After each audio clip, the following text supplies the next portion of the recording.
Hello, personal productivity enthusiasts and community. Welcome to Anything But Idle, the Productivity News Podcast. Today's show is brought to you by Co-working Space by Personal Productivity Club.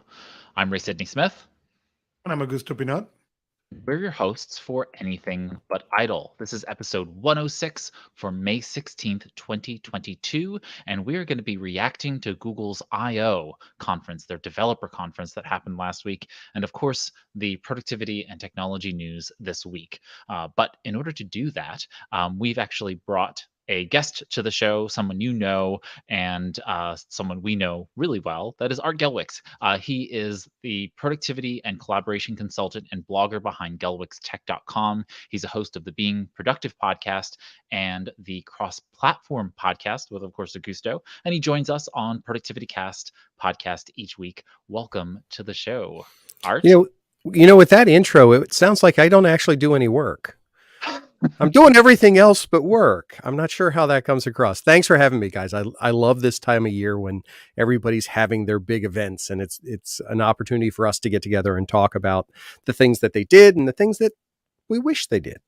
Yeah, absolutely. We've got I/O, and then we've got Build, and then we've got Apple's WWDC. This is the season for all of it. So, well, let's get into it then. Of course, you all know that each week we read and review and discuss the productivity and technology news headlines of the week. And to start us off, we do some productivity articles in the front matter of the podcast. So, Augusto, what's our first article this week? Well, the first article this week is from Lifehack, and is why a remote workspace will set up for career success. And the article talk about, think about what do you need on this space. And so I share with people, don't think, oh, you need the office. Yeah, you may have the luxury of the office. You may not have the luxury of the office. Regardless of that, you need to work into how to make that space work for you. And that's what the article is about. How can you create focus attention? How can you eliminate, distractions? How can you put boundaries? How can you unleash creativity and other things? And so I was reading this article. It reminded me of a client of mine who, at the beginning of the pandemic, he was used to work with whiteboards all over his office, and he was going crazy when he got home. And then we went Amazon and bought glass markers because he was against a big window. So he began using the windows on his office as whiteboards, with the caveat that every night he needed to clean it up to keep himself alive for the next morning so his wife didn't kill him. But that solved the problem. He didn't mind the cleaning up. That was not the issue. What he was he was sitting on the living room and didn't have that tool that was important for his productivity. So what you guys said to others about this? It's a tough situation for some. I mean, we've talked about this now for going on 3 years through this mess. Getting yourself to a point where you're comfortable being able to work in an environment that wasn't provided for you, I think, is the biggest challenge. Taking personal ownership of your space, finding ways to adapt it, and also giving yourself permission to change it, not to go scrolling through Instagram and find all the best examples of home workspaces. You got to realize those are, one, they're probably fake. Two, they're not going to work for you. You're going to have to tune and find something yourself. I have changed my office I don't know how many times. And matter of fact, to me, it's a cathartic. It's a good experience. I'm not even going to try that word 3 times. It's a good experience, though, because it gives me an opportunity to kind of mentally reset. I did it earlier this week and reset up my desk. That's an interesting dynamic when you carry it to a career situation, because now you're not dependent on a predefined set of rules. You're able to hone a skill set where you can adapt to whatever the environment is and still become productive. And I think working from home and working remotely, these are 2 of those categories where this really comes into play. I think I agree with a lot of what Art says in terms of the fact that, we need to experiment more with our working spaces, no matter where we are, whether that's in an office or traveling between office and and a home office and working from home or working from any other location. I think it just takes some experimentation and getting to know your working workflows and developing good systems around them. So, Mm. but I like the article. I recommend to folks for you to check it out when you do look at the show notes, because it just has you kind of go through the different senses and different spaces in your world and making sure that you've got yourself set up well there. Okay, onward to our next article this week, Augusto. So, how to create a productive work schedule. And it comes, it talks more than the space, the actual schedule, and how to work distractions during that time. And he shows an example, talks about a couple of applications, one of them called Cold Turkey, that I haven't used Cold Turkey, but I'm assuming it's similar to Rescue Time, where you can now tell, okay, during this time, block these kind of things. And he talks about using Trello for creating what he called a rolling task list. What is going to be the things that you are going to be paying attention? And on my case, I work on the iPad. That's my main machine. And the iPad introduced, same for the Mac, this focus. Can focus, you can go and set, I want this kind of alerts, and you can really customize what kind of alerts, what can make alert, what can make noise or cannot make noise. And it doesn't block you as Cold Turkey or Rescue Time do it, but it is a great tool if you take the time to define those things, to open that and say, you know what, I am doing this right now, this kind of work, and these are the kind of things I want to be fenced off. So that way I can get that focus time. I can work much more effective. Yeah, I found I've split my day up. We've been talking about this actually in cross-platform too. I've really taken to heart splitting my day into two things. Basically 4 hours of, quote, billable productive work and 4 hours of business development work. What has changed my mind a little bit about that is that it doesn't have to be a contiguous 4 hours of time. So, for example, I can go through a 4-hour morning, get that part done, and then maybe split up the business development work couple periods during the course of the day, intermixed with the other activities that I need to do. That's the benefit of where I'm working from and what I'm doing. I would be remiss to not take advantage of that. So looking at the structure, thinking about how I work, thinking about the way mentally I get in and out of things, and then allowing my schedule to wrap around that, it's made all the difference in the world in getting production done. And it really feels funny when I break those rules, when I don't give myself the opportunity to work with the way that I want to work rather than compelling myself to do it some other structure. Yeah, I think the article was pretty spot on in terms of being able to define the work you're going to do and then working out a plan for how you're going to break that work up so that it's not one overwhelming list. And again, most people are different. Like the way in which I do it in a GTD context is probably going to be very different than the way in which Augusto is going to do it. And going to be even more different than the way in which Art is doing it. So, it's just you getting used to how you don't overwhelm yourself with many things on your list. I have hundreds of tasks in my system. I can't do them all today. So I need to figure out a mechanism for being able to, trickle them, sprinkle them throughout the week so that it's the best time for me to do those things, both from a prime time perspective, but also then figuring out when it's going to be the best context for me to do that based on the resources available to me at that time. Yeah.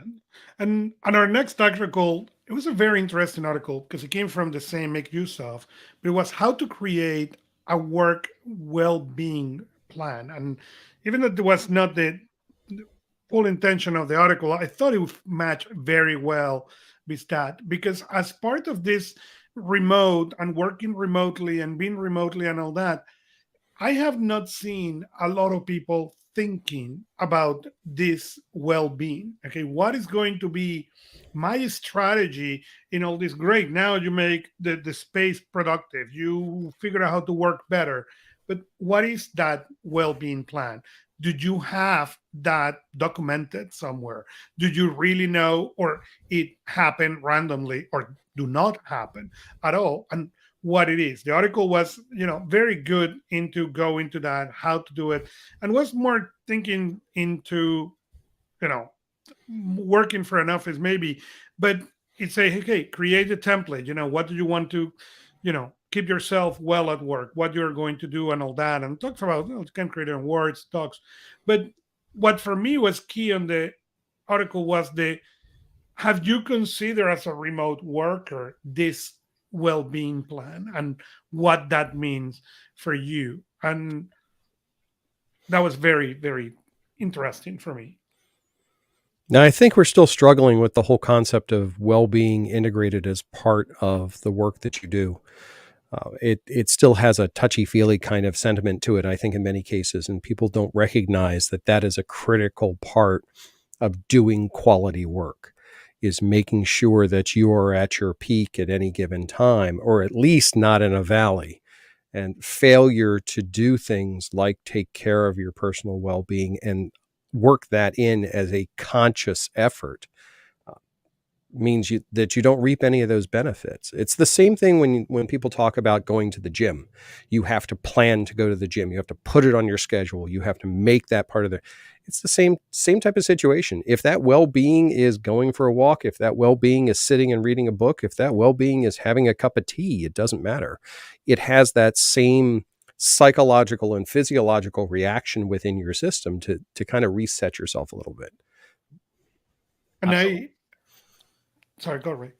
No, I was gonna go ahead. I was going to say, and I recommend people to make that list in order. Okay, what gives you the biggest bang for your buck, and go, whatever. Okay, it is a well-being, but really, I get little out of this, or I need to be on certain conditions to get this. Because the problem is when you get there, and you need that well-being checkup, your brain cannot figure it out what will be that well-being, but a checklist can. So take some time to create that checklist. It's reading, it's walking around the block, it's having that cup of tea, whatever it is, and put it in order. What give me the biggest benefit versus on the bottom of the list, but it will allows you to look at and read at them and say, you know what, yeah, watching TV, it's not my thing, but it is right now what mentally calls my attention, and that will give you a bigger benefit. Yeah, I wanted to just put an appendix to this, which is for people to understand that well-being is a little bit different than reward or positive reinforcement here. Well-being is that you deserve to feel well no matter what, right? You deserve to be. And a lot of people don't feel like that in this world because of very systemic problems. And when I talk about productivity, I frequently talk about reward and positive reinforcement. Do not conflate those two. This well-being plan is for you to be able to take care of yourself, to be there 100%, or whatever the right amount of normative you being fully present is. And if you want to be able to excel beyond that, that's where reward and positive reinforcement help to be able to accelerate. It becomes an accelerant, becomes an enabler of more productivity. But don't consider well-being somehow a reward or positive reinforcement. It should be the baseline. And I think a lot of people mistake that for that premise. The one thing I would throw out there is make sure you recognize or you take note of when you're not well, when you feel like you're not well. And I don't mean from a health perspective, I mean just not right. And make that the priority then. I mean, I'll admit to it. Yesterday for me was a not well day. It just was not. And I didn't do any work. I did other things. Changed the direction entirely because I needed that mental reset. And today has been highly productive because I took a little time to reset and to, what's the old phrase, sharpen the saw. That's what I needed to do. I needed to do a little care and maintenance on my brain. So rest is different than rejuvenation, and many times people mistake the one for the other. They conflate the two. So totally there. Okay, on to our next story. Our next story is the top tech essentials that should be taken into a business trip. And the reason I bring this article is because, well, people is beginning to travel and people is beginning to go, going back to the office and hoteling and going 2 days a week. And the movement is starting to happen. So this article bring a couple of them and that I thought may be interesting to check. One is the connectivity devices. What is the portable hotspot? Or Mhm. connected to your phone, or how you're going to have, you know, connection. Obviously, it talks about streaming devices. Yeah, if you're going to go to a hotel, what are you bringing so you can watch TV? If that's what rejuvenates you. The power accessories. Do you have the travel adapters, the power banks, the audio? And funny enough, I pulled my audio the other day. I have the old Bose, because mostly they are indestructible, or at least mine are apparently. And but the old Bose were at the cable. That's how they came. I don't know. Mine's are 2003. Jeez, they are that old. Okay, or 2004 or something. And I found an adapter that you can connect, and then you can turn them now into Bluetooth headset. Okay, but as quality sound as the soundproof, they're incredible. Now with that adapter, I can even get the other part. So what are the things that you are going to start traveling with? Because for good or for bad, we need to take into consideration that your work style and habits change. That's a fact. Okay. The last 2 years forced you to change.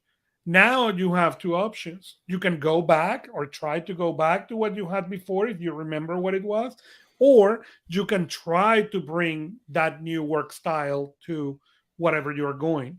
And that make you think, or should make you think, what do you need? Yeah, for me, it's actually two straightforward items. Everything else is kind of secondary to these. One, my Galaxy Bud earbuds. They're coming and we'll talk about Google's buds later, because they have the two features that I think that are most critical in those business environments. One, ambient sound pass through, and second, active noise canceling. Those two sides of that coin make them just a mandatory addition. The other thing is my international travel adapter. It's a little block. I've talked about it in the past. It's a little block that has 4 USB ports on it. It'll do a regular pass through and all. It's small. It goes right in the bag, and I guarantee I can plug in anything I need to.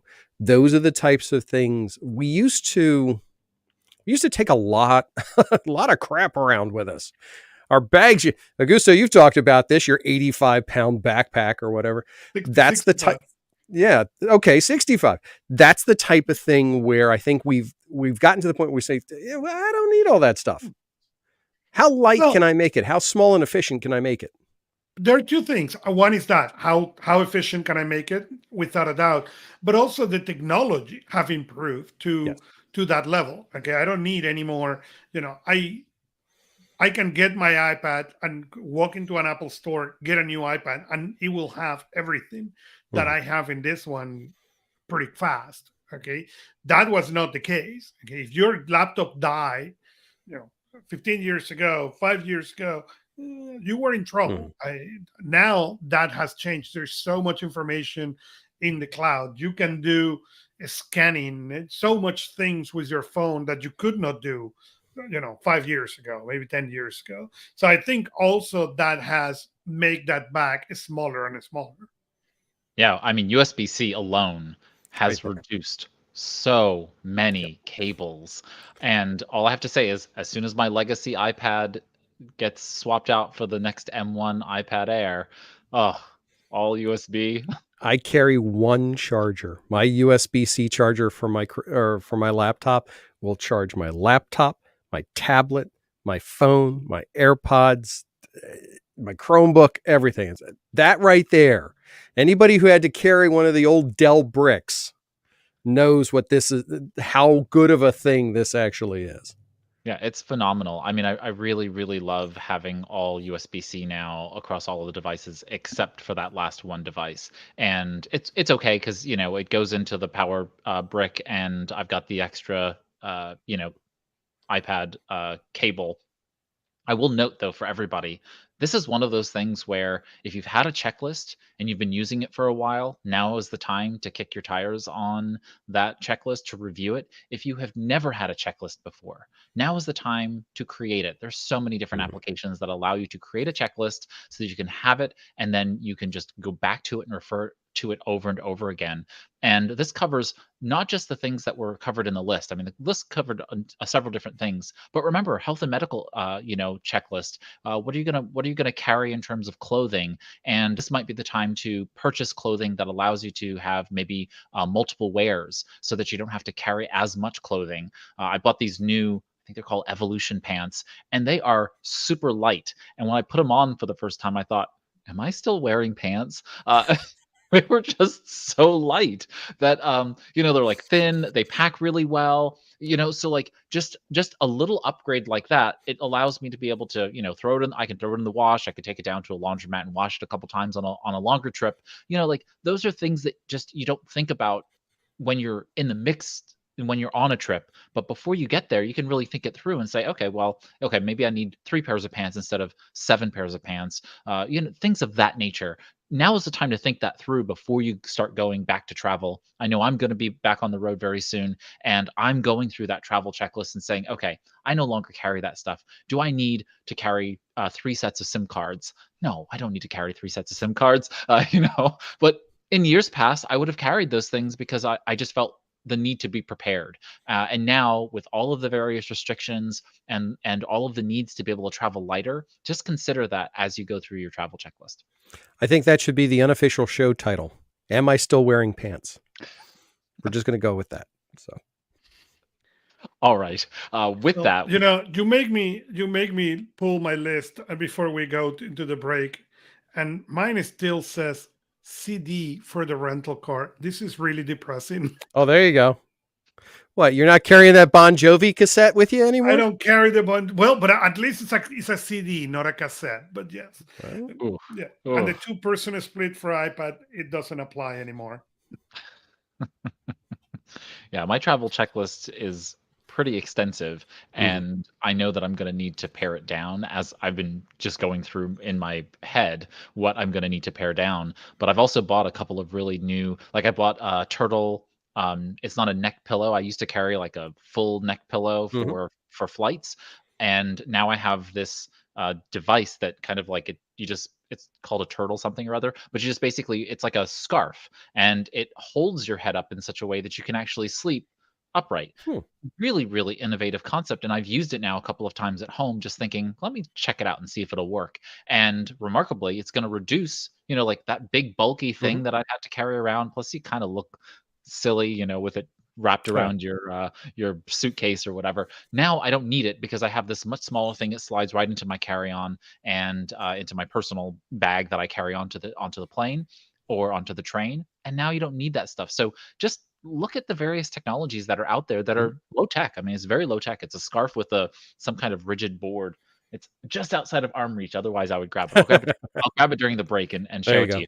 But it's really, really nice. And like now they have these space blankets that are really thin, so you can, if you really get cold on some of the planes, you can carry a blanket. Think through all of those things, and maybe a more comfortable N95 mask if you want to still be masking, or they're still requiring or mandating masking on the planes. You want to make sure you get a comfortable one. Like those things are really important right now. And I know that not everybody watching or listening is going back on the road, but I know a lot of you probably are. And so it's good to kind of keep that in mind. With that, we're going to take a break now for a word from our sponsor, which of course is Co-working Space by Personal Productivity Club. When we get back, we're going to go through the tech stories really quickly so that we can get on to the Google I/O reactions. And so we will see you after the break.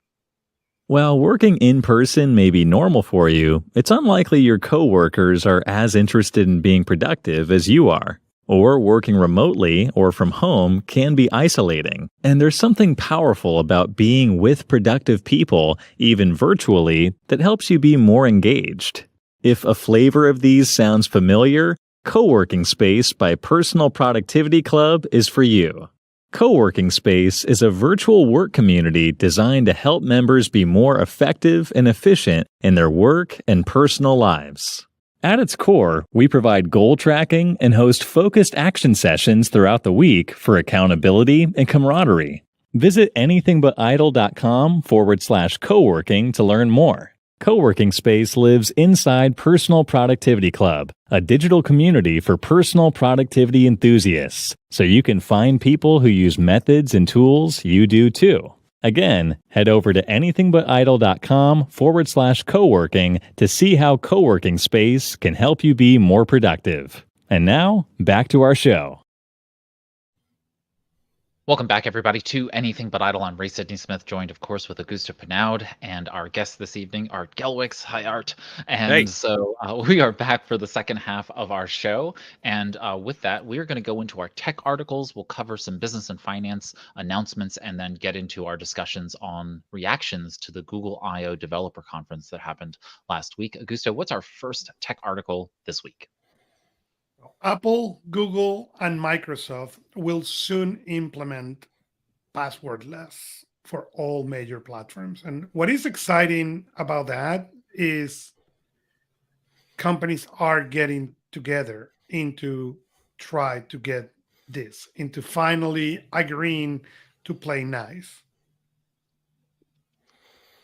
All right, so I have a lot of thoughts about this. I'm going to try and make them very, very brief. And that is the reason my introduction was so brief, because I knew that.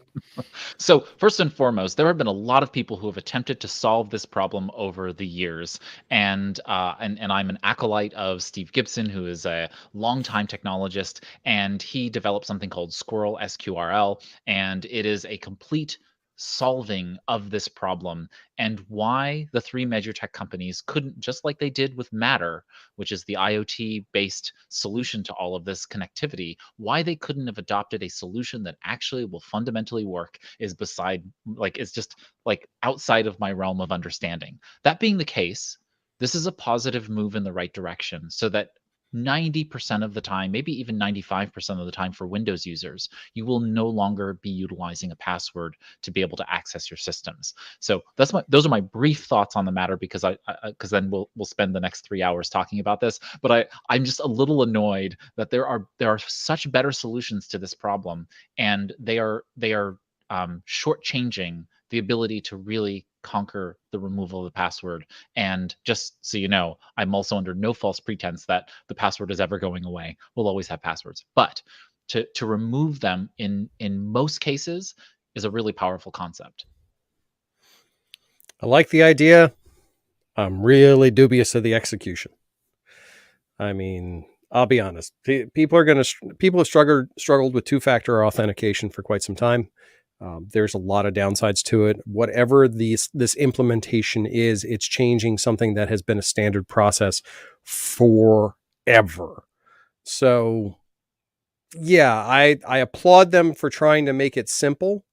Most people do that by writing 1, 2, 3, 4 on a sticky note and putting it under their keyboard. So we kind of have to look and see how's this going to work. So like I said, I hold judgment until I see the execution.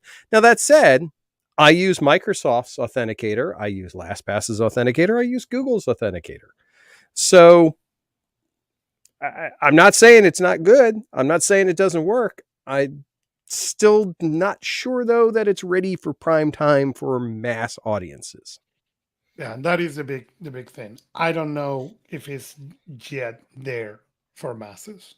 We will see. Well, the bigger problem is that, as soon as you enter into enterprise, you have things like Okta, and you have other permission systems that get RSA tokens and things like that are really those are entrenched. I think that's what often people will forget. In corporate environments, you're dealing with an entirely different scale of sale. I mean, Microsoft and Apple and Google want to come in and say, oh yeah, use our stuff. But you have somebody selling RSA tokens for 25,000 people. They're entrenched. Those mechanisms are there. They're on the desktop levels. That's a lot of conversion work, and there has to be a lot of upside for it. So I think adoption is going to take a long time. Yeah, the switching cost is so high in a lot of these organizations.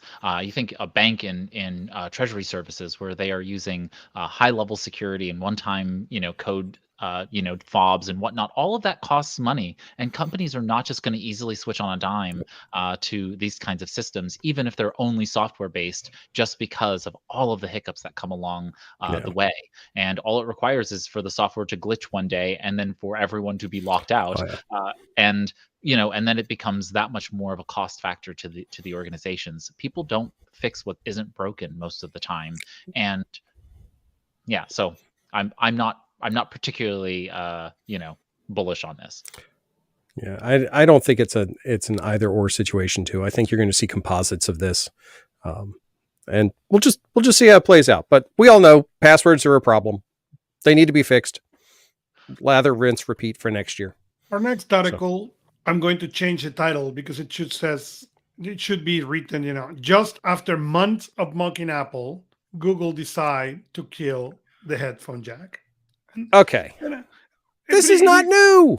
Of course, it's not new, but what is new is Samsung did the same. People get over it. Oh, such drama! It's a hole in the phone. Yes, I loved my headphones. I love my headphone jack. And if anybody cares, I'm still using wired headphones for this right now because there's a little hole in the side of my laptop that makes it work really well. That said, on my phone, I use Bluetooth. Why? Because there's no hole in the phone anymore. They took it away. So, yes, it was a terrible thing. But honestly, guys, get over it. Let's go to the more... Oh, sorry. No. I promised folks that after the break, I would show them the turtle. Oh, yeah. So this is the turtle. And as I said, it's TRTL, turtle. And so it's this scarf. And so there's this brace, and it goes up against your neck. It has a little cheat sheet, and you just basically, put it here and then wrap it around, and then it fixes, and now you're able to just rest. And I have to say, it has been really, really effective. I thought, oh, this is not. I looked at it when it came out of the box, and I thought this is not going to work. And remarkably, though, I've been really impressed with its ability to work, at least so far, on a couple of trips. And so I just wanted to. That's great. If it means you don't have to carry around something that looks like an inflatable toilet seat cover, I mean, come on.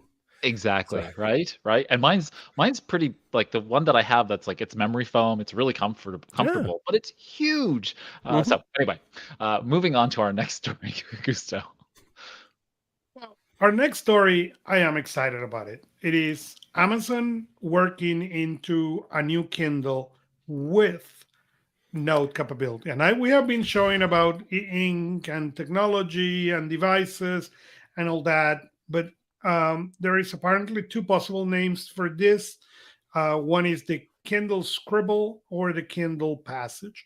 What is exciting for me is, and we will talk about Remarkable in a bit, and the iPad, and we have talked about pen writing.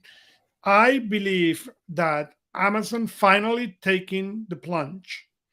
It is one of the indications that we are getting very, very close to masses or to mass adoption into this handwriting and e-ink devices and e-notes and all this. So I am very, very excited about this news. Can I be the grumpy guy again? You can always be the grumpy guy. Yeah, I'm good at it. This is Amazon finally realizing that nobody wants to do productivity on a Kindle. Anybody who's ever tried to get a Kindle and tried to do anything productive on it has just did it for 20 minutes and forget this. They're great for videos. They're great for other, reading books and things like that. They may be good at e-ink, but Augusto, you and I have talked about this ad nauseum on cross-platform. There is a very fine threshold of good e-ink and terrible e-ink. And it's really easy to fall on that second side. And unfortunately, I hate to say it, Amazon's track record on this kind of stuff has not led me to believe that they're going to fall on the incredibly good side. Going to be the eternal hopeful, and I'm ready. My credit card is ready to order one just to test. I would love to be proven wrong on this one, but I'm not going to worry myself too much. I want to see the operating system, though. I want to see what operating system they decide to go with and how they decide to handle this, because we know Kindles run Android. So are they going to go buy an Android app company that does e-ink? I could see somebody like a Squid or a Nebo or something like that getting acquired by Amazon and then deploying that as the technology if they want to get in quick. I don't know. We'll see. But that opens to a lot of great possibilities. If Who they want to owns do it right. Go ahead. I'm sorry. no, who owns Jot now? Remember Ooh. Jot from the PDA days? The Palm days. Yeah, they're gonna issue Kindles that only support graffiti. Right, Um, exactly. Yeah, I used to be very fast at graffiti. So so was I. Used to love it. Thought it was great. Yeah, yeah. Now kids today would look at it and go, "Wow, you could write hieroglyphics."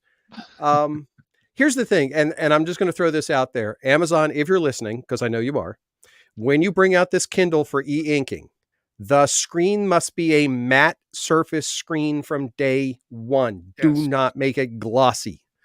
Make it a matte one. yes, I There's agree with you there. there are so many things here.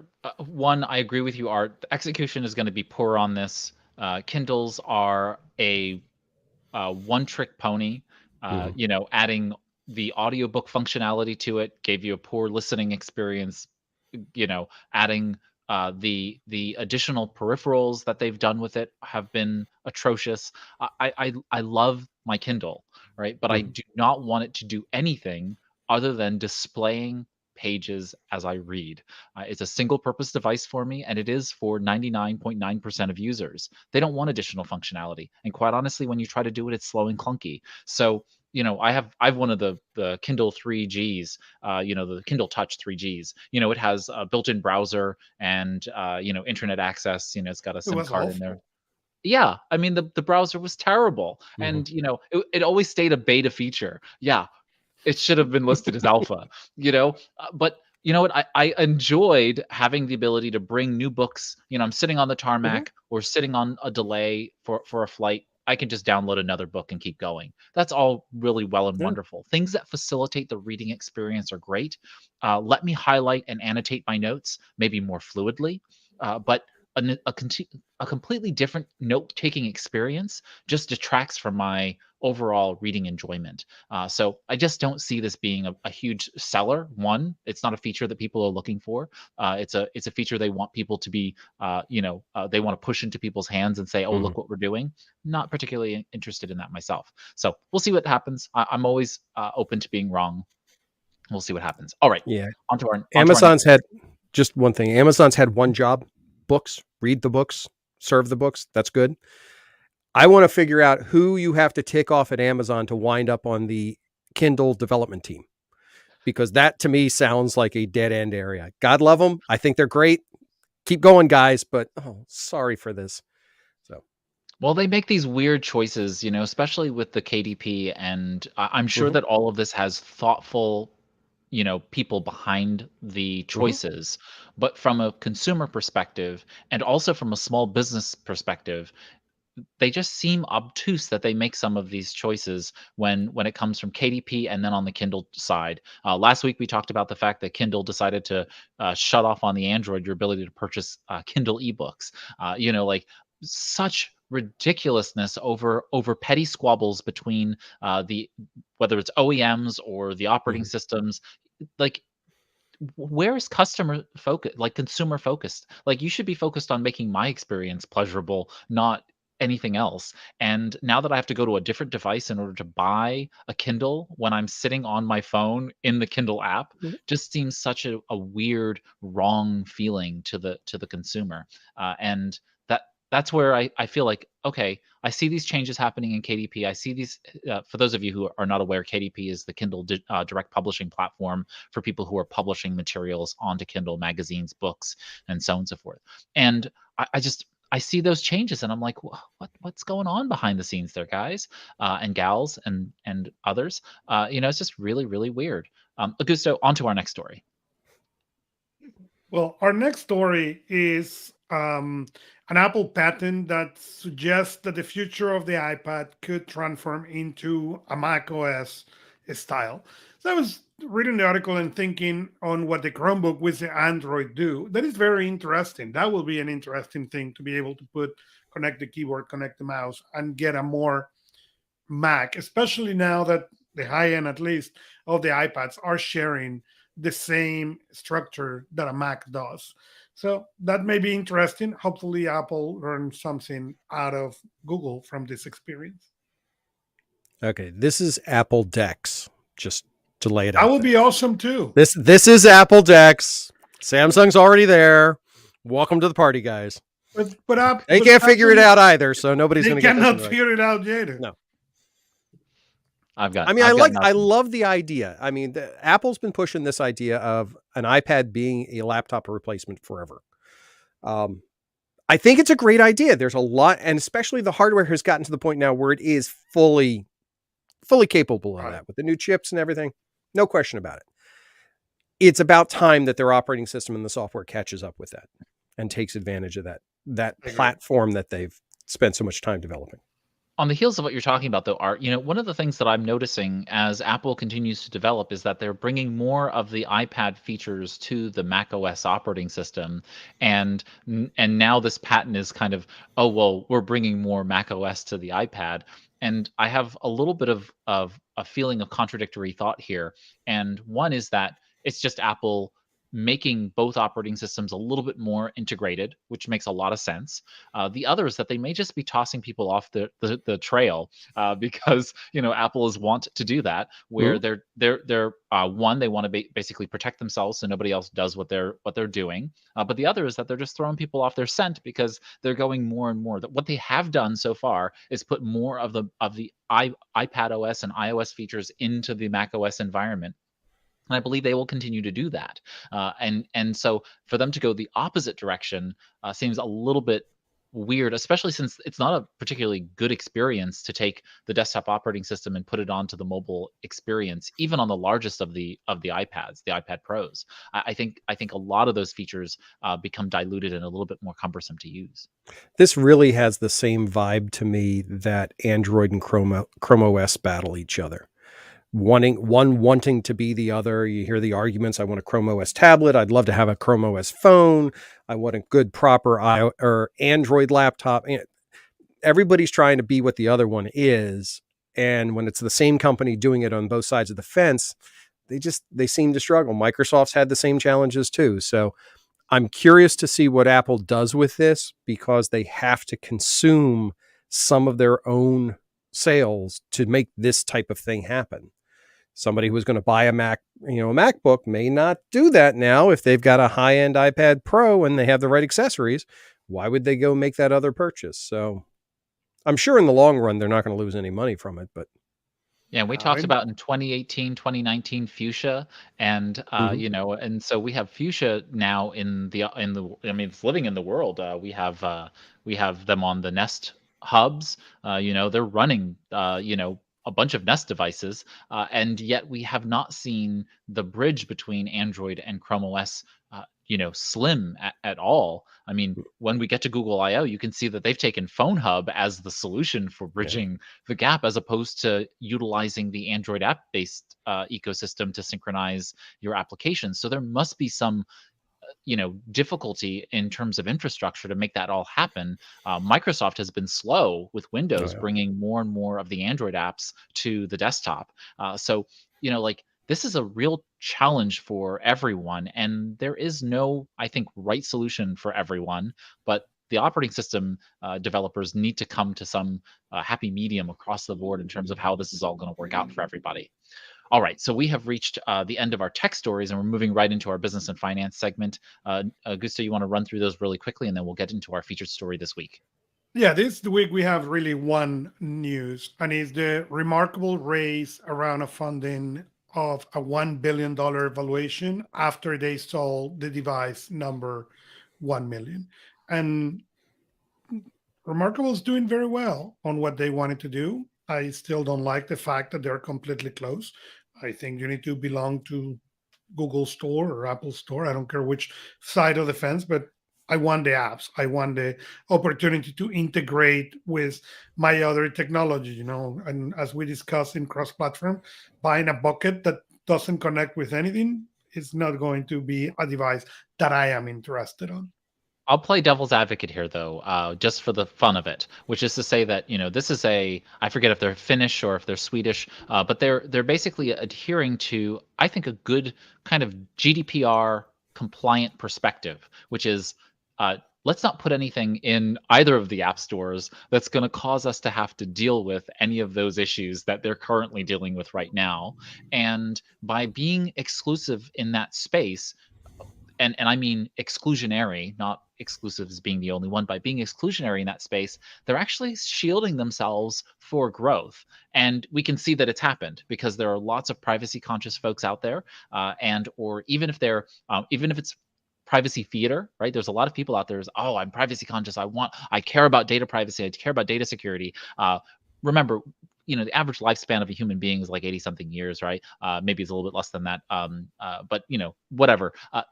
Your data privacy, as much as I care about cybersecurity, data security, privacy, and so on and so forth, we all have to take some calculated risks as it comes to these things. And a lot of people present themselves as being more privacy secure than they really are, or privacy aware than they are. And so I think they're dancing a fine line and doing it pretty well so far. I have a lot of clients who have now bought Remarkable tablets and are pretty damn pleased with the experience.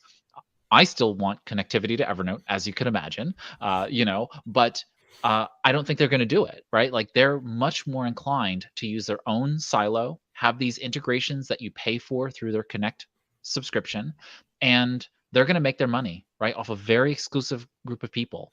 And you got 1 million tablets with people spending, several $100s on that, plus the peripherals that they provide, and then this $10 or whatever a month subscription plan on top of that for the Connect service. So they're going to do just fine in that niche that they don't need to pander to the larger audience. And that's my devil's advocate view here. I'm curious if it'll pan out for them, but this new round of funding, bringing them up to a $1 billion valuation, is a pretty strong indication that they're on the right track. Yeah, I think you're on target with that. This is the type of product that has a built-in audience to it. It has a specific use case, and they're not trying to be everything to everybody. So that means that they don't have to worry about all backward compatibility, cross compatibility, things like that. If you want to break the bonds of the ecosystem, you're going to pay to do it. So I look at something like the Remarkable. It's going to be another product that probably has a lifespan, probably does well for a period of time. But at some point, it's going to hit that threshold. We see this all the time. It's going to hit a threshold of adoption where enough have sold, where other companies will now try to come into that exact same space, try to undercut. And that, to me, will be the defining factor as to whether or not Remarkable can survive over time, is can they handle competition? Because for all intents and purposes, they really don't have any competition in this particular space right now. Absolutely. Okay. On from our business and finance segment to our featured story this week, which is just a bunch of stories mashed together because Google I/O, as I noted at the top of the show, happened, which is their developer conference. They had 2 keynotes. The first keynote was more generalized for the general population. Their second keynote was very focused on developers. So if you don't know what Kotlin is, or any of the other application programming languages that are out there, your eyes would glaze over during such a keynote. But we're going to cover the highlights that we kind of thought of, and pointed out, kind of jumped out to us during Google I/O, and we'll kind of go from there. What were your biggest takeaways from Google I/O this year, other than the fact that there was a live audience in the amphitheater, which is really nice? What for me was Google is, to a certain extent, follow the Apple playbook, and we can argue that it's a Samsung one, but it's at the end, doesn't matter. They are trying to make you understand that if you buy Google, your phone, your tablet, your machine, you will be able to play Simpatico. And that's something that Apple started. And I have always said it is incredibly powerful. It is incredibly powerful that I grab an iPad, or I grab my Mac, or I grab a phone, and everything is there, and everything is easy, and everything is friendly. And that seems to be a theme that they pick into this year. Okay, we're going to try to really integrate that. And Samsung did it in a great way. And, if you grab their laptop or their tablets or their phone, you get all that Samsung ecosystem. So that for me is the good news of the event. The only umbrage I take with that statement, Augusto, is that if you pick up a Samsung device and you pick up another Samsung device and you pick up another Samsung device, they all look the same. They all feel the same. And did anybody see that Pixel tablet? That thing with the big white bezels? Like, what Okay. are they, I what are was they going to say, thinking? don't even get me started on that thing. We'll come to it because I had a very visceral reaction when I saw that. So Those I, big white bezels. Go my ahead, my Augusto. reaction to all Art. this was, the vaunted Google innovation. My first reaction was, Art is yawning. I just completely yawned. I'm sorry. I know it sounded like a yak, but it bored me out of my mind. The only things that were remotely innovative, we got a tiny sneak peek of the Pixel 7s, and that's fine. But even that didn't break any new ground for me. We saw the watch. Okay, I've seen it before. I literally, I think we've seen it before. I don't think they'll admit to it, but I think we have. I was disappointed, and I don't say that often about Google. I mean, I'm a bit of a fanboy, but I think this kind of felt like them mailing it in. And it's not even so much about the hardware. It's the fact that a lot of the stuff was, you'll see it later. You'll see it in the fall. It's come later on.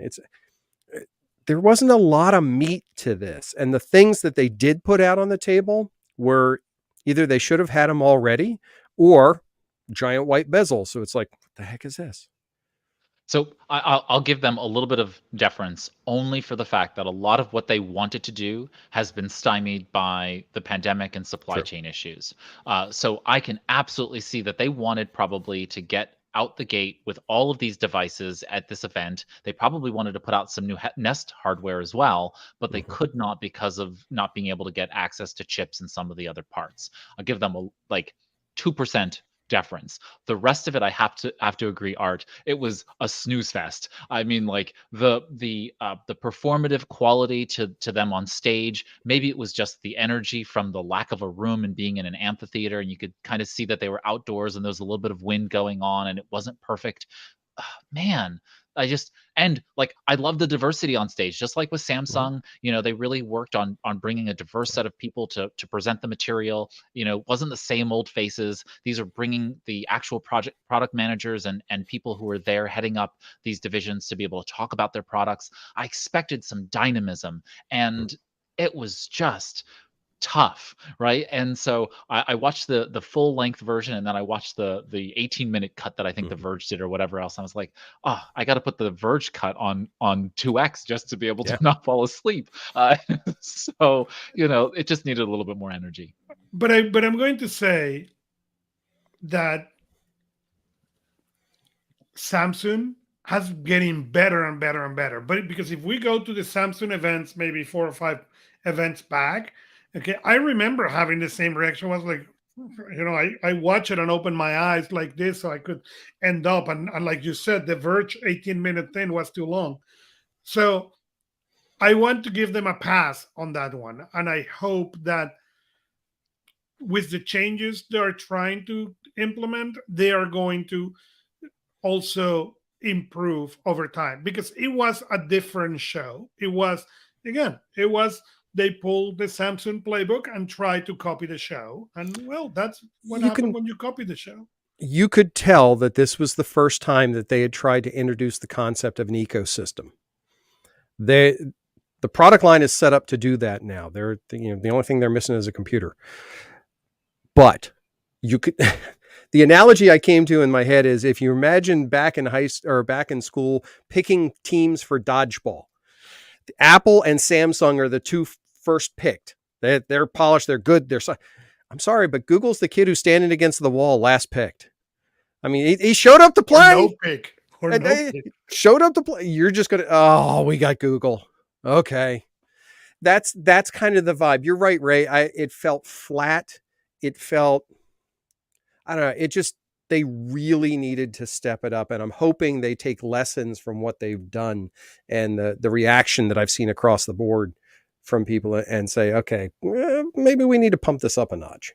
And I think they will. And I think, and I'm not the Google guy, so, but it is difficult when you begin. I remember when Apple began integrating like that, people make fun of Apple. Oh, yeah. Who wants to have all this? And now it's like, oh, this is so cool. Well, yes, what do you mean you're taking a headphone jack out? No, sorry. It was. Or not including the power brick. Oh, there you go. Even better.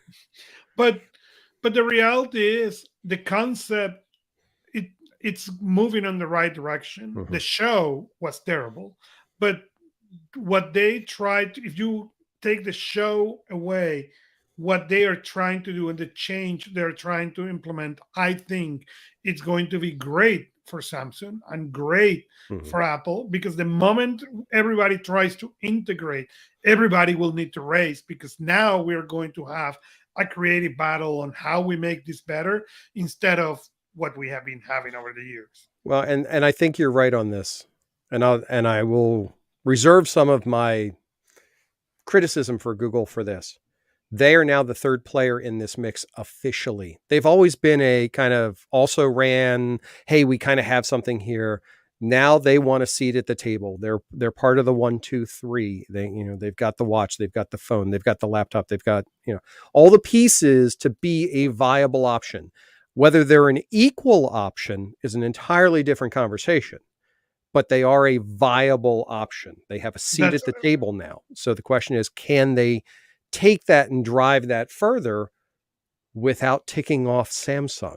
I'll be curious to see that. So there's a number of things that I wanted to just kind of point out here, and I'll stop, shooting on Google here, what they should and shouldn't do. But I will note that there was a very clear lack of talking about Chrome and talking about Chrome OS in the entire keynote.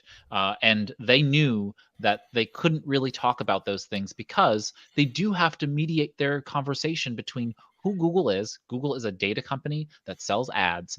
And then on top of that, they have this front end kind of very, pleasure-seeking, consumer-friendly, Pixel and Nest brand that they are pushing in front of the audience. And there are those of us who love it. I'm a Google small business advisor. I'm a Google Chrome product expert. I love Google, but I'm not unwilling to challenge them on things. And as a Chrome product expert, I was really kind of annoyed because they've done a lot of really amazing things with Chrome this year, and they chose to give it a back seat.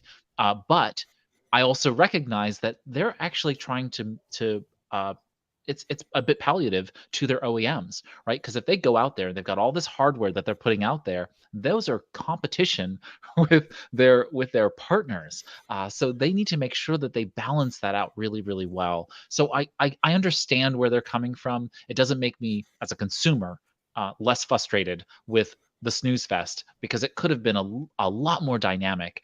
And a lot of what they talked about, though, even from the general keynote stage, were like lots of under the hood things that I think could have been just better presented. It's like last I/O where with him talking to Pluto. It's just like talking about Lambda and like, you just, come on, you have an entire team of people who could just make this more fun. Like, Google's whole premise is to be fun, right? You've got you've got the whole Googleplex and the fun concept, and then you get up there and you do the most unfun things, and so I just really I want Google to do better in this regard. And so I just realized it felt like a Microsoft hardware launch event. It really did. And I know, and I'm sorry, guys, I know that's a shot, but it felt like an early days Microsoft hardware launch event. And specifically because of what you're saying, though, Ray, tiptoeing around their OEMs, not wanting to upset, their primary income sources. You got to play both sides of the fence on that. So, yeah. Well, maybe that's a chair they're trying to take, not take Apple or Samsung, but Microsoft chair. Who knows? It's not going to be difficult nowadays. I mean, but so let's talk about highlights. What's the most important thing that came out of Google I/O for you, and then we can kind of talk about any final pieces as we come to a close here. So I'm gonna go first, just because I wanna talk about this, which is the Pixel Watch. I'm so glad that they finally announced it. I'm also slightly annoyed that it's going to be a while yet before we actually see it. But I was really pleased with the announcement. One is that it's now real, right? Because it has been only rumor, and lots of rumor mill. It's great to actually see the device on stage, on people's wrists, which means that they have these devices in some level of test manufacturing. And the things that really stood out for me was the tight integration of the Pixel brand within the watch. And again, I just cannot highly criticize Samsung enough for sticking me with Bixby and and not giving me access to my own Google data through the assistant. And so that, I want to be able to say, hey G, and go from there. I do not like being locked into an ecosystem when I've paid you several $100s to put something on my wrist that you're collecting all of this data about, and it really frustrates me. So, and I know they said it's coming, but you've been telling me it's coming for a little too long. I had a Google Assistant built into my Huawei watch back in whatever, ancient times. So it's not like it can't be done. I will note the Google Maps offline feature in the Pixel Watch really entices me. Being able to disconnect, from your phone and continue to get the directions on your watch as you're traveling. That's a real seller for me. I think that's a really great feature. I know it's available already in certain parts of the ecosystem within Wear OS, but it was a really nice kind of highlight. Google Home integration and being able to access and control your devices with a much more streamlined perspective. And then finally, the 10,000-pound gorilla in the room, which is Fitbit, and saying, hey, we're going to start integrating Fitbit into our device because it makes so much sense. Google owns Fitbit. They have this, this kind of veil between the two brands. And I see this as the first step toward integrating those pieces and understanding that Fitbit owners, when they first bought them, were very upset that, they were going to somehow be inculcated in the Google world. They needed to ameliorate them over time. And now they have. I've got several Fitbits around here. I've used Fitbit for many years, but in deference to Google Fit, I've just stopped using the Fitbit. But there are lots of different Fitbit devices out there, and they need to start integrating them under the Pixel and the Nest brand. And this is that first chink in the dike where they are starting to show that they can do this and make it seamless for the users. I'm really looking forward to the Apple Watch, and I will absolutely be getting one as soon as they announce it. And this Samsung Galaxy Watch 4 will be going on eBay.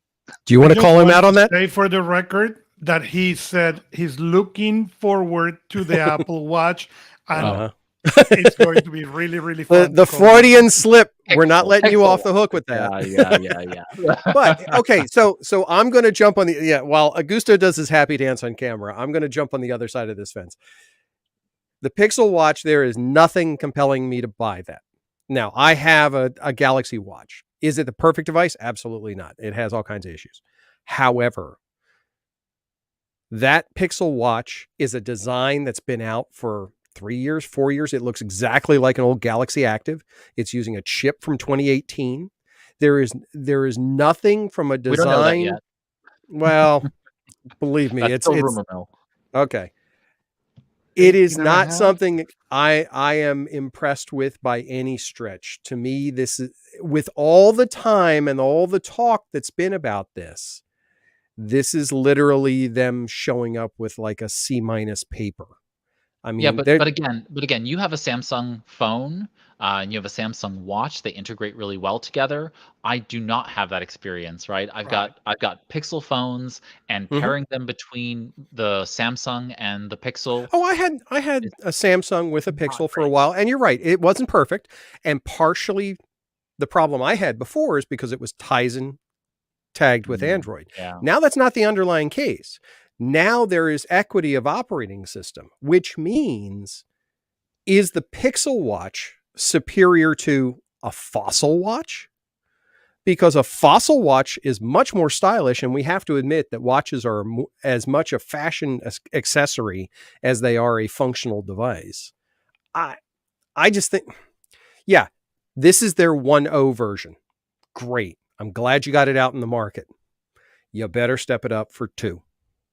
Yeah, I'm Because really it hasn't hoping the shifted processor. anything. Yeah, I'm hoping the processor is better. Notwithstanding, though, they've made lots of optimizations to Wear OS. Mhm. I imagine that if I had Wear OS on my original Huawei watch, it would probably run pretty well. Mhm. Like that was the functionality of Wear OS within really great hardware. I think would be fine today. I think you're right. It is a classic design, so to speak, but Oh, they that's weren't gonna gonna. yeah, but they weren't gonna go after Apple's, design, aesthetic, and I think it actually makes a lot of sense for it to be that. I'm mostly concerned about that dome shape on like, how do you put a screen protector on that? I have a screen protector on my Samsung watch. I'm a little bit concerned about that, so we'll have to figure that piece out. And that ginormous crown, like, Yeah, it I've looks had off. analog watches where that's been a problem, Yeah, I'm a little and nervous I about that. worry about that crown. Yeah, I'm worried I'm gonna knock it off or something like that, but we'll see. But I'm willing to test it out and give it a go purely because if it has the same kind of pixel launcher type selective features that are available to me connected to the Pixel phone, I'm much more inclined to have that kind of seamless integration between the two. So I'm willing to give them the benefit of the doubt. But if it's not going to be a great watch in Gen 1, then they've got to be really concerned about whether people will be willing to buy into Gen 2. I think, and this is something that I've always speculated. Google needed to bring out the Google Pocket Watch. 4 times the screen size. It slips in the little pocket on the jeans. Huge battery in it. It's got your Wi-Fi. It's got your LTE. You got plenty of space there. You can put your assistant in it. Why does it have to be strapped to your wrist? And then in the Google store they can add a top hat and cane. Exactly. Why not? It can be sponsored by Mr. Peanut. Yeah. All right. What was the biggest highlight for you in the show? Oh, I struggled a little bit. I did like seeing the new Pixel 7 physical design.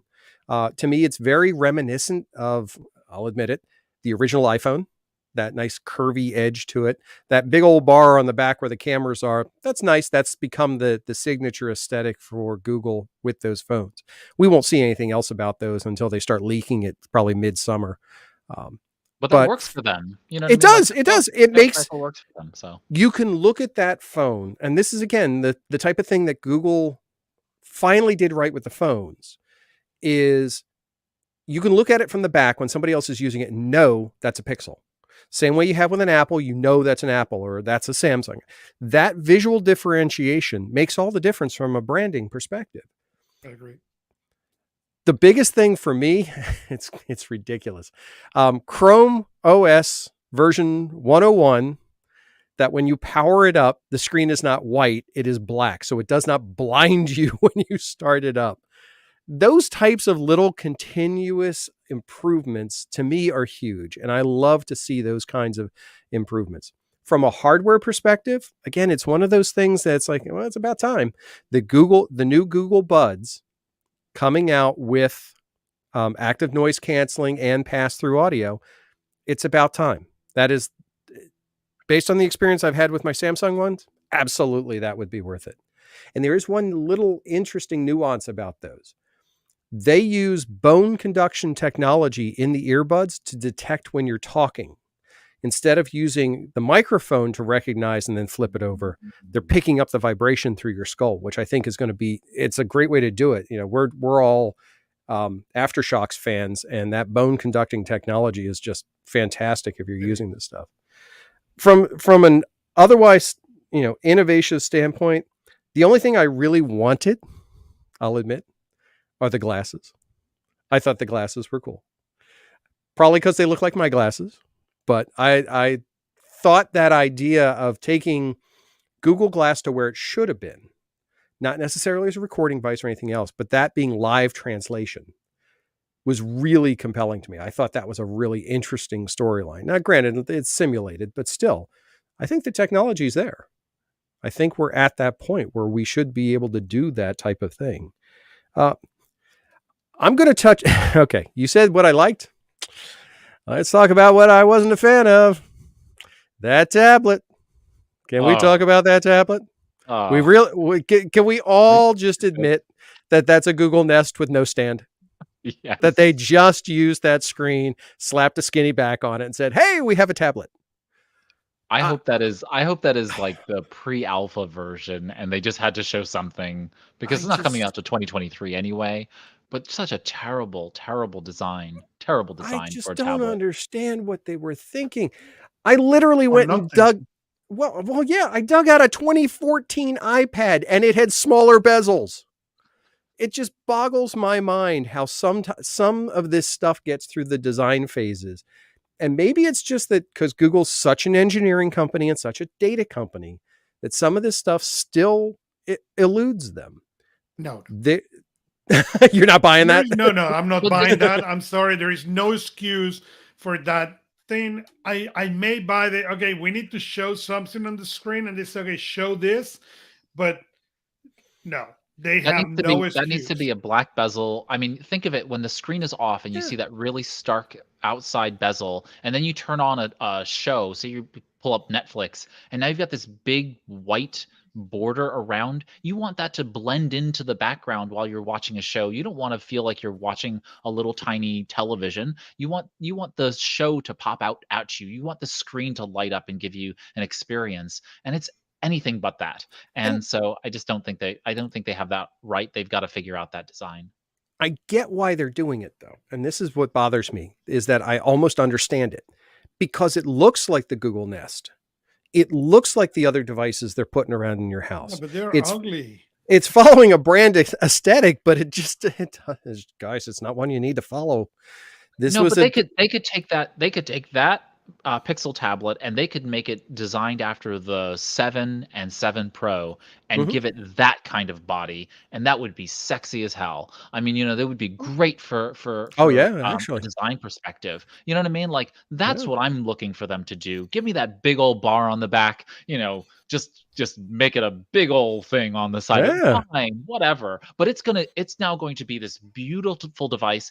It would challenge the Tab series. Like you'd really feel like the Galaxy Tab and You are that would go not head to head. challenging any Samsung device with No, that but thing. no, I mean not with the innards, but I mean, just with the design aesthetic. You want it to feel premium, and what they've done is they've made it look like a cheap plastic toy. They look like the Nexus 7s, which I loved, by the way. I love the Nexus 7. But Still have mine in a drawer. yeah, absolutely brilliant device, but they made it look cheap. They made it look like Yeah. some, knockoff that you bought in Shenzhen and you just brought home, as a throwaway toy. They really need to make it feel premium, and they've Maybe got to they're make the body competing feel with the Kindles. I don't know, we were saying before. I looked at that bezel and I expected to see a switch on the back that turned it into a giant ring light.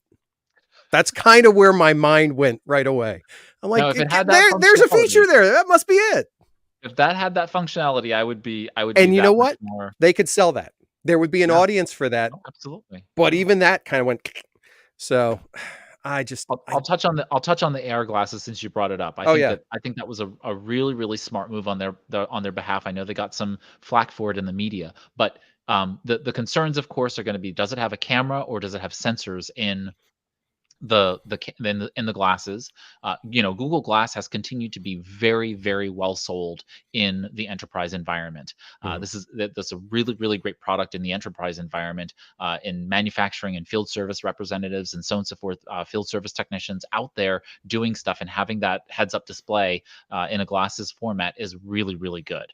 Now, bringing this to the consumer market, I think they absolutely need to go where other companies have gone by partnering with, I guess they need to suck up to Luxottica or one of the other companies there to have some really good fashion frames there. They need a good designer to come out and do some stuff there. I thought the frames looked fine. But they certainly could have a wider variety of options for different face sizes, different styles, and then I think that if it gave me just a few more features, right, just like with the watch and being able to just have directions in an offline mode So I could be walking around and just have heads up display and know where I was going. I'm always Mhm. lost. I'm geographically challenged. And so the ability to just have glasses on and for it to be like, hey, you're walking in the wrong direction. You're walking downtown instead of uptown, Ray. Maybe you should turn around, and I could just like gently act like I was turning around, and not look like an idiot on the sidewalk. That would be really great for me. I don't know what they're going to do about bone conduction and being able to give you the ability to listen to audio feedback and those kinds of things in circumstances where the heads-up display is going to be distracting. I think they need to be able to figure that piece out. But I think it's a good move. It's the right time. I think Google Glass was ahead of its time. It also had a lot of problems aesthetically for audiences, but now people are comfortable. Meta had those Ray-Ban glasses, and those sold really well for Meta. It's not in everybody's hands, and not everybody's using it, but there are a number of people. Snap with their glasses came out with their own glasses frames. So this is starting to become a thing that people are becoming more comfortable with. This is the right time for them, and they also wanted to beat Apple to the table, and that's really easy to do. Apple will do it beautifully, but I think Google does a great job, and Alphabet generally does a great job of putting out innovative products. And we know that they did that with Google Glass. This is the next iteration of it, and I think it was the right smart time to do so. Yeah, I Augusto, what think. was Oh, go ahead. I'm sorry. no, Augusto, what was your favorite thing out of today's out of the Google I/O? For me, the product was really nothing. And get it. I am not a Google hardware. For me, the big thing, as I said at the beginning, was the integration or the idea of integration and the idea that now we may bring to people three options. Move to the Apple ecosystem, move to the Samsung ecosystem, or move to the Google ecosystem, and you will be able to have a consistent experience. And I think that's a win. Yeah, I just want to touch real fast back on the glasses piece because I think Google did some foreshadowing in their Android part and specifically in the Google search part of the presentation that I think the dots start to connect to. So for me, it's three things with the glasses. One, there's a couple of companies out there that have basically like magnetic clip-on fronts for their glasses frame so you can change the visual styling. I think that would be a perfect partnership for this, that you can completely customize it, whatever. Second, if there is a camera, it needs to have like a little light up dot in the temple. Clear that problem out right away. Let it be obnoxious. Let people. But where I think this really breaks things open, Google introduced as part of their search discussion, multi-image search, being able to start, let's say, for example, at a grocery store shelf, pan along that shelf. And while you're doing that in real time, it is recognizing the product labels and providing you back that VR type of information. That would be incredibly compelling with these types of devices. And I think when we go back to Google Lens or Google Glass, rather, Google Glass was 10 years ago? This little tiny funky looking thing. This design aesthetic they have, again, because they look like my glasses, they just fit. They're comfortable. People are used to seeing them. It's not going to throw people off. You just have to be, people won't freak out because they won't think that there's a camera in it. Google Glass, you looked like a cyborg. It was kind of a given that you had something weird there. So this is a different conversation, I think. Yeah, and it didn't have the notification, that you were being recorded concept. There was a lot of things that were off there. I do like the throwback to Apple here. They did bring copy and paste between devices finally to your clipboard. The really interesting thing is though, you're dealing with multiple operating systems and being able to copy something and to your clipboard and paste it to another device. That's a little less a little more difficult than between two operating systems built or three operating systems technically built by the same company. Here goes Google really patchworking together, the all of the pieces to make the copy and paste between devices happening. So I give them kudos there. I'm really excited about Phone Hub and seeing more that ability to just stream your screen to Phone Hub so you can actually see the application in that view on Chrome OS. I think I'm gonna really like that. One derivation off to the developer conference keynote. They noted that Flutter 3 was announced, and now you can basically develop for 6 platforms out the box using Flutter, and so with the combination of Android Studio and Flutter and all that they're doing with Jetpack Compose. I really give Google kudos to being cross-platform at its core, and that helps them, right? Empowering developers. But I found that to be, from a productivity perspective, for those who are developers out there, it really gives a compelling case for being able to go over to Google and to utilize Flutter in a way that just streamlines your entire ecosystem. And even if you've written all of your applications for other platforms, just deciding to, support it until you've built Flutter up from the ground up so that you can just have more operating systems supported. Like, think of the productivity there for a developer being able to put one code base together and for it to just look beautifully across all of the devices. And Jetpack Compose, as well as Android's ability to do multi-view previews, so you can see big screen, small screen, watch screen, all in one view in Android Studio. Just some really good, they've been really thinking about how to develop better. Makes sense because Google is an engineering company underneath the hood, and they just do such a really great job with it all. I just wanted to give them kudos in that regard. We all know cross-platform is the most important thing. So, Pun intended. Any final and closing thoughts around Google I/O, gentlemen? All right. No, I step it up, guys. You phoned this one in. We'll give you a pass on this. Do better next time. I think the developer conference keynote was better for me, which is sad. So, all right. So, Augusto, we have some announcements before we A couple close of up. announcements. One is Postable. Postable now will allow you to track your cards when you send them. If you're not familiar with Postable, basically you can do the cards. They will print it. You can type the message and they will mail it for you. And they can even allow you to use like cursive fonts. You can do what your mother used to do with all those cards, but in the web and pretty fast. And it's an interesting concept. The second announcement is with Hey. Do you guys remember Hey from a long time ago? Well, now if you get a ton of attachments, you can download them all at once into clicks. That is a new feature they bring. That is very nice, especially if you receive a bunch of them. The third announcement we have is Meister wants to improve. So they have a new survey and they're asking for people to go. So if you are a user or not, go and give them feedback. Go check what they are, because you may not be a user, but you may be able to tell them what you like about their competition and what they use.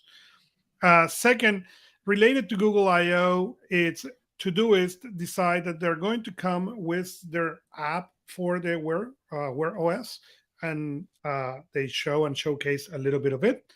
The next one is there is a settlement. It's a 14.8 million settlement for Apple if you were a user of iCloud Plus, and you can find out how you can, if you're part of that settlement.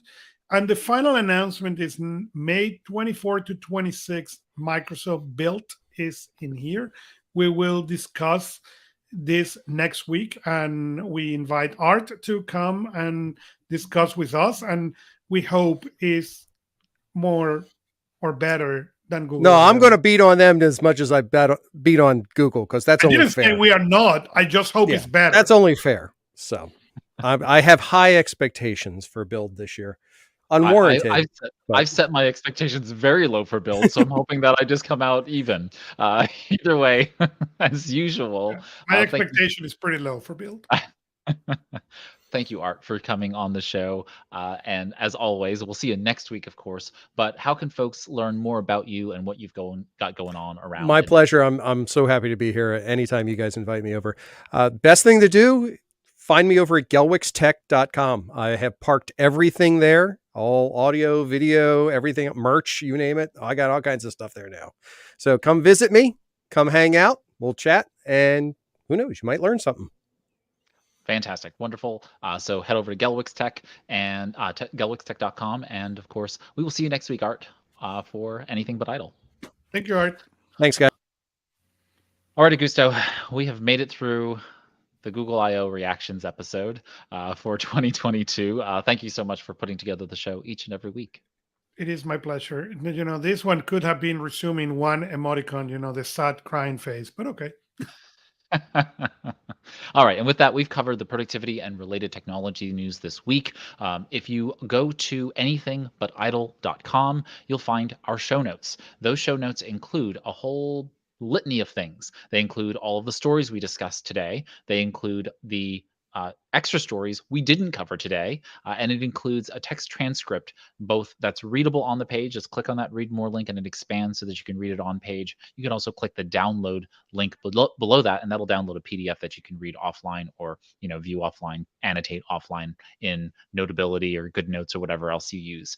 If you look at the show notes and if there's something missing, then feel free to comment on the episode and let us know. You can also tweet or DM us at Anything But Idle on Twitter. You can contact us through our contact form on the website by going to anythingbutidle.com/contact. And and you can do the same for questions and comments. We're always happy to interact with you all. The best way to, of course, interact with us, though, is to head over to Personal Productivity Club, where we have a community space. If you go to anythingbutidle.com/community, you'll be taken directly to join the podcast group that we have there inside of Personal Productivity Club. You'll see we post each episode and you'll be able to ask questions, interact over the news of the week, and so on and so forth there with us. So we really invite you to join us over there in the community. All right, if this is your first time watching the live stream, feel free to click the subscribe button, click the thumbs up icon to help us broadcast this to more people. Always good to get the kudos, but it just really helps us find new listeners and bring new listeners into the fold. If you're listening to the podcast, feel free to leave a rating and review in whatever podcast app of choice you're using, and we really appreciate the feedback. We appreciate the compliments, of course, but we really do enjoy the feedback that we get from all of you, and so thank you for doing that. With that, we will see you all next time on Anything But Idle. Here's to your productive